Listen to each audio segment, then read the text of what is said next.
Welcome back to Sprague Homestead. I'm Kanan, and if you remember a couple weeks ago, we put together a little video on trying to convert a cone spreader into a manure spreader. Now remember, we had struggles with hair and hay and wet feed and wet manure, and it just didn't work out as planned using a cone spreader to try and spread pelletized manure. Well, lucky for you guys, today I'm going to show you how to assemble a real manure spreader that is actually designed to deal with all the muckiness that we've been dealing with so far. So yesterday we went to town with the trailer, obviously, and picked up our new manure spreader. Now, of course, some assembly is required because it came from the Midwest all the way out here to the West Coast. Now you can see in it, well, I'm not sure if we have all the pieces so far because the box was pretty beat up. You can see it's torn on the front, it's torn on the back, had no strapping holding it down to the pallet for the top of the box. We peeked inside and, well, boy, I'm going to keep my fingers crossed, right? Keep your fingers crossed that all the pieces are actually inside this box. Let's get the straps off, box open, and we'll see what we have. All right, so here is what we look like in the unboxing. The roof is off. It looks like all the pieces are there. Now, I don't see any instructions in here, so I will go to the website of the manufacturer and get some there. I know they had a PDF that was available.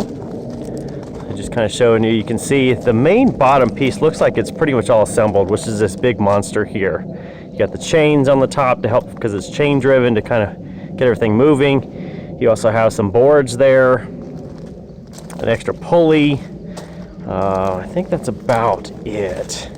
It really does look like most of it's already assembled from the manufacturer. Turf tires under there, some brackets. So what it really says based on the instructions is that I need to get some wrenches, a hammer, some pliers, a couple Allen wrenches, and a wood block, I think, to probably smack things together. So let's get those and get to assembly. All right, so after unpacking everything, I realized I made a mistake. They sent a CD and a set of printed instructions. So it was just buried inside. Now, as you can see, I've kind of got everything taken up and apart, taken some inventory, so I have most of the pieces set over here out of the frame. They sent a nice bag of anodized fasteners, which I think is going to be great for corrosion prevention. And the first pieces really to go on are the wheels and tires. So they send some axles in. These already have lug nuts installed. These slide over a shaft, as you can kind of see up there. That one's already installed. They slide over the shaft. There's a hole drilled through each side, and then a bolt and a lock nut go on top of that. Wheels and tires then go on the lugs, and I'm going to go get my impact driver to install these wheels and tires to make it a lot easier to deal with rather than using like a socket. The next piece is on, after the wheels and tires are all tightened down, is the front slant pieces. So you have the red triangular pieces. Now they say the bottom bolts, you put those on first with the nut and washer and just hand tighten those. So they're loose, still there, both sides, and then you can put your slats on. Now those are a carriage bolt, as they showed, and those go together easy. The boards are pre-drilled, so you put the carriage bolts through, slide just a nut on the backside, there's no washer, and then tighten it down. And that's pretty solid, other than the bolts on the bottom are loose. Now we go on to the next piece. So the next pieces are on. You're going to just now put the angle on the back. So everything is pre-drilled. You just put it on with a nut, washer, and bolt. 2 on the bottom there, 2 on the other side. And then you'll notice as they come in, these angles might be a little off. So you just kind of get those to sit down in there in this back channel. And then I used to use a rubber mallet just to tap it down. It says the bottom should go down flush to the bottom of the square tube here, so that tube comes all the way in, and then that gives it stability side to side. So great fit there, little tap with the rubber mallet, and we're on to the next piece. All right, the next piece is going to be your rotating flipper that goes between the uprights you just put on.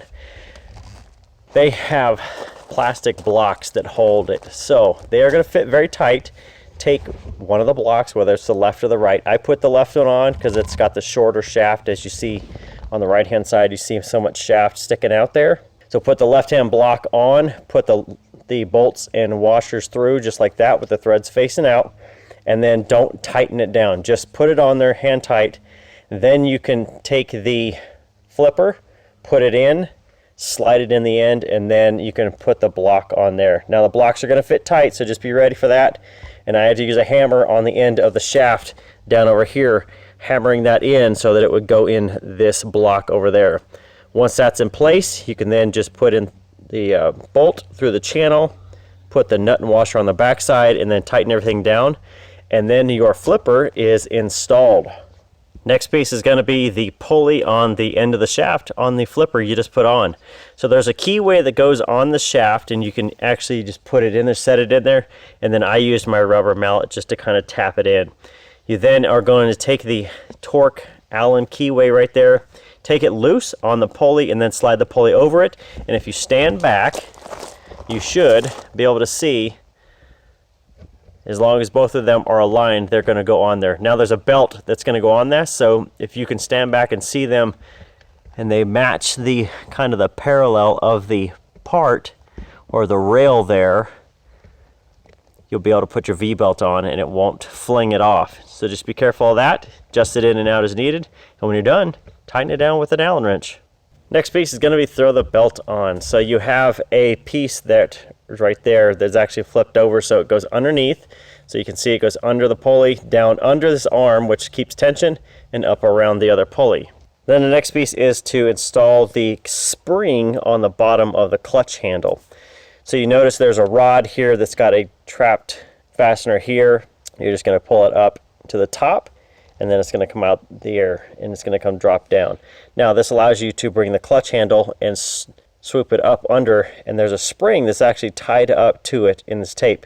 Break tape loose, get the spring, and then you're going to connect it from the bottom side of that bracket. Now you have tension there on your belt, so the piece, when you flip the clutch handle over, it comes over and touches your belt.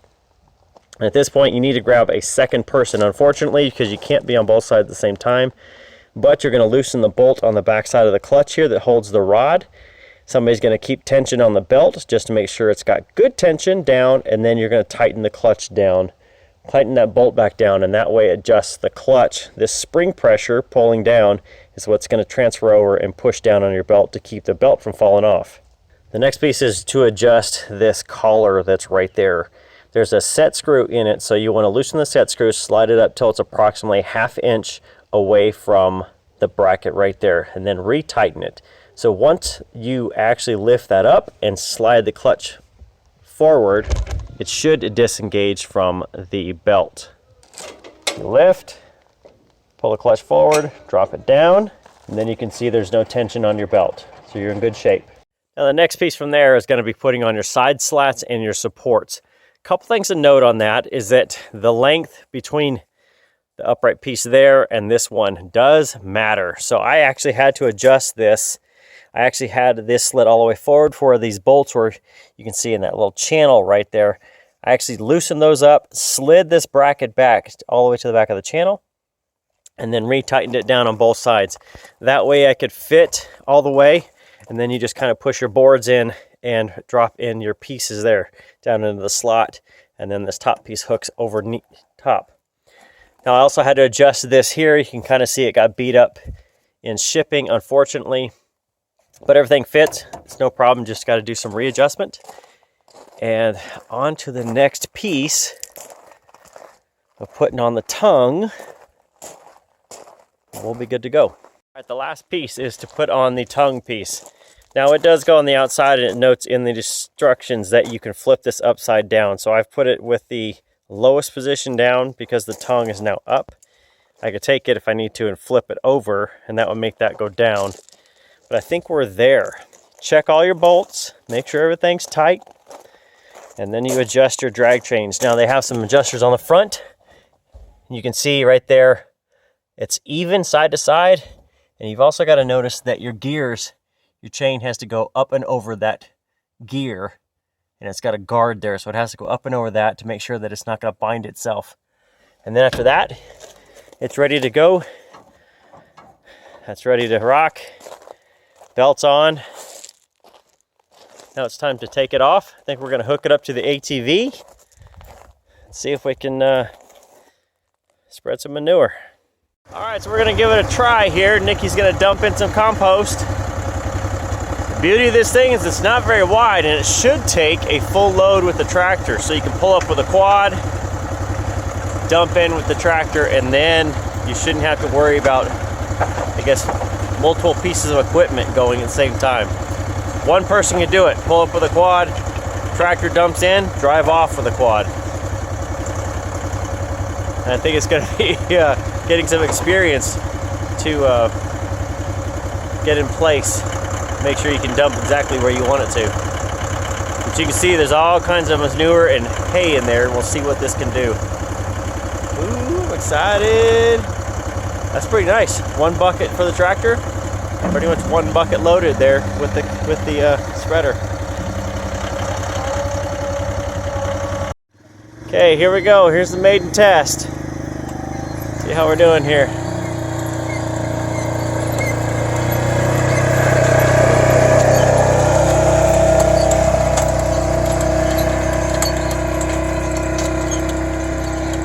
There we go. There we go.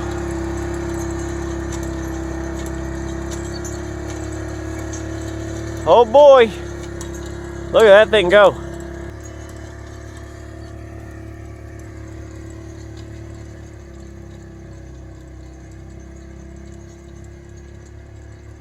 That's leaving a good solid trail. You can just see where she's gone. Just the color difference alone. Even though it's getting a little dark.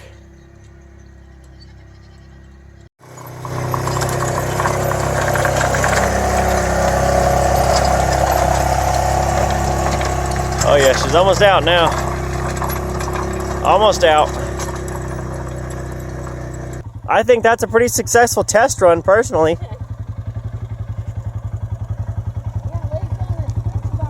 Yeah, that's a nice. Wide as the cart, so about a 2-foot wide strip. Yeah, I mean, look how wide this thing is.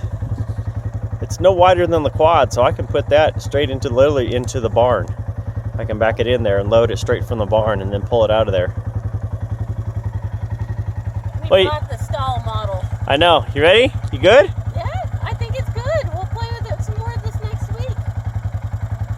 All right. Quite the test run, and it is successful. As you can see, the light is slowly dimming away. Nikki's going to go put that up. We're going to call the test run good.